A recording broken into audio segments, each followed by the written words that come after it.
Étage, elle était une créature exotique, une sirène échouée dans leur marécage de médiocrité. Jean-Claude la vit et sentit son instinct de prédateur, émoussé par ses récents échecs, se réveiller. Elle me plaît beaucoup, cette petite, confia-t-il à Hervé près de la machine à café. Hervé, qui lorgnait aussi sur la nouvelle venue, le prit très mal. Il y avait entre eux une sorte de pacte non écrit, une fraternité de bureau qui, bien que fragile, interdisait ce genre de concurrence déloyale. Ah ouais, non, je serais très contrarié si tu me grillais la priorité, dit Hervé, le ton soudain menaçant. T'inquiète, mon Starsky, répondit Jean-Claude, en lui donnant une tape sur l'épaule. On est comme les doigts de la main. Justement, rétorqua Hervé, le regard noir. Hutch, jamais il laisserait tomber son Starsky. Et si tu persistes, je m'en prendrai à un de tes proches. C'est plus discret. La menace, bien que ridicule, était claire. Mais l'attrait de Carol était trop fort. Jean-Claude décida de passer à l'action. Il choisit son terrain de chasse, l'ascenseur, un lieu clos, intime, parfait pour déployer son charme. Il attendit que Carol quitte son bureau en fin de journée et se précipita pour prendre l'ascenseur avec elle. Les portes se refermèrent, les plongeant dans une boîte métallique silencieuse. Alors, Carol, pas trop dur, l'adaptation, commença-t-elle, son sourire de commercial en mode séduction. Carol lui adressa un regard poli mais distant. « Ça va? Merci. » Jean-Claude se rapprocha. « Si vous avez besoin de quoi que ce soit, d'un guide pour vous montrer les meilleurs coins du quartier, ou d'autres choses. » C'est à ce moment précis que l'ascenseur, comme s'il était doté d'une conscience et d'un sens de la justice immanente, s'arrêta brusquement entre le 7e et le 6e étage avec un bruit de ferraille torturée. Une secousse, puis le silence. Ils étaient bloqués. La panique s'empara de Jean-Claude. Pas la peur du vide ou de la chute, mais la terreur de se retrouver coincé indéfiniment avec une femme qu'il tentait de draguer et qui manifestement n'était pas réceptive. Le silence dans la cabine devint assourdissant.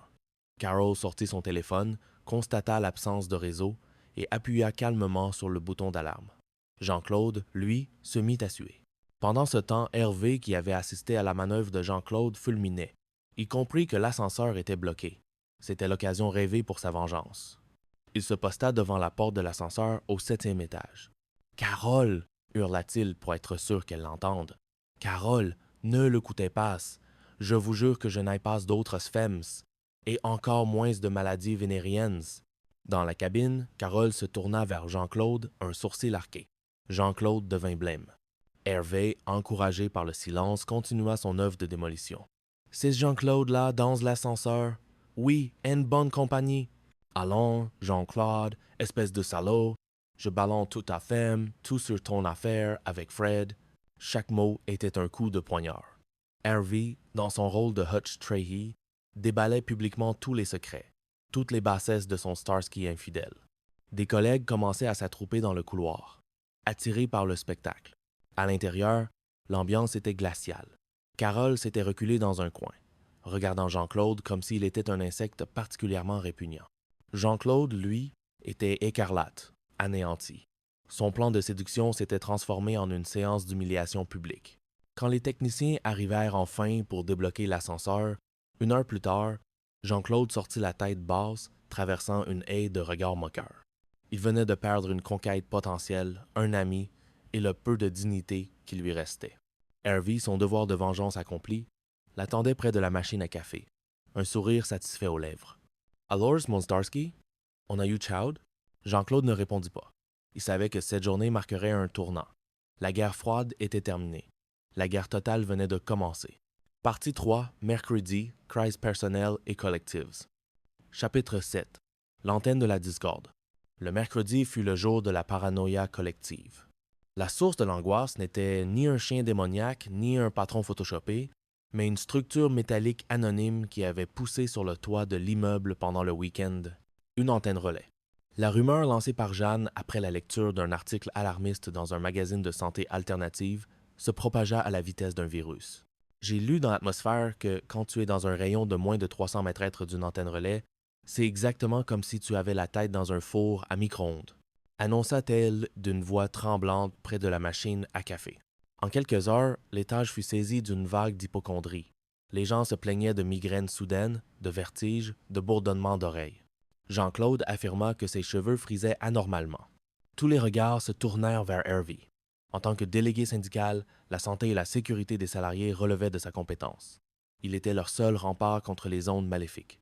Hervé, cependant, était dans une position délicate. Il avait été mis au courant de l'installation de l'antenne par la direction des semaines auparavant. On lui avait expliqué que c'était pour le bien de la communauté, pour améliorer la réception des portables.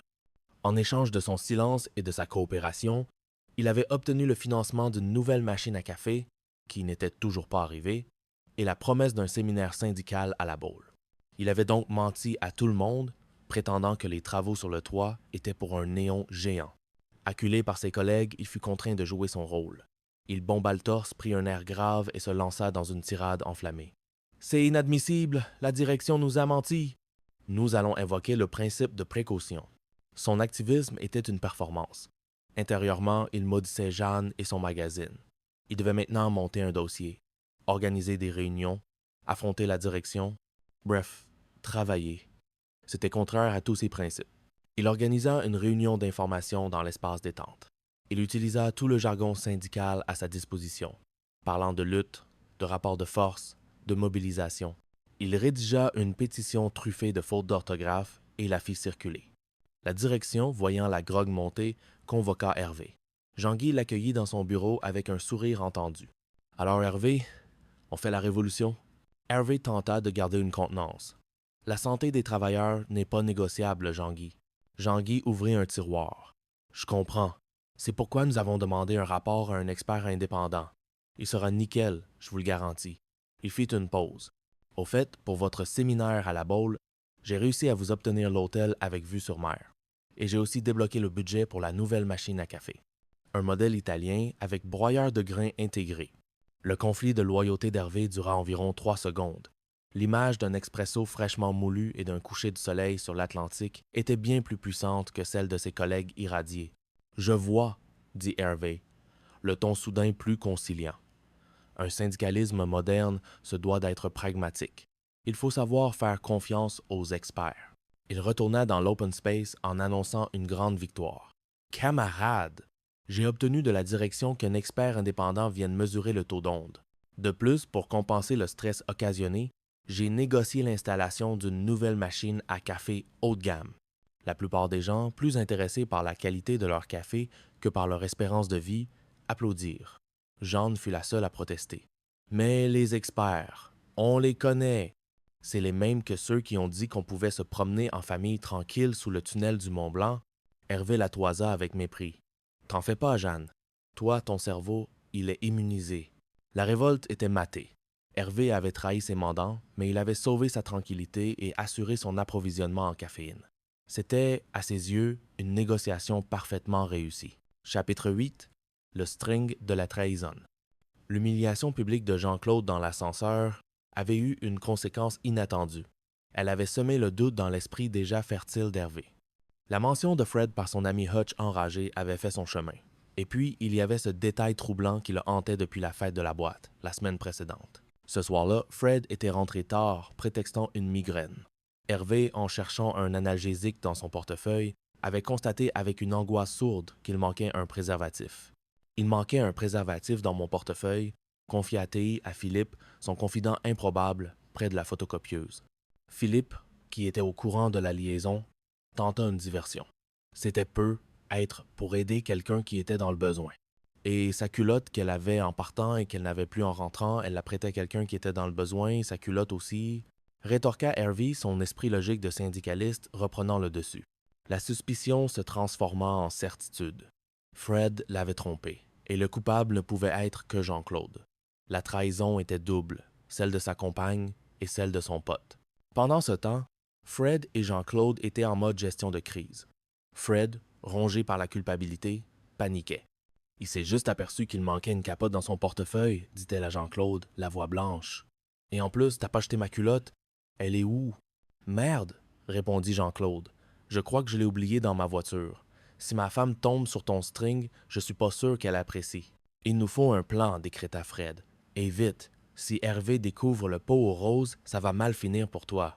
Pour moi, il sait que je suis une salope. Toi, il ne le sait pas encore. » Leur plan, élaboré dans l'urgence, était d'une complexité et d'une invraisemblance à couper le souffle. Il impliquait Philippe comme complice involontaire et reposait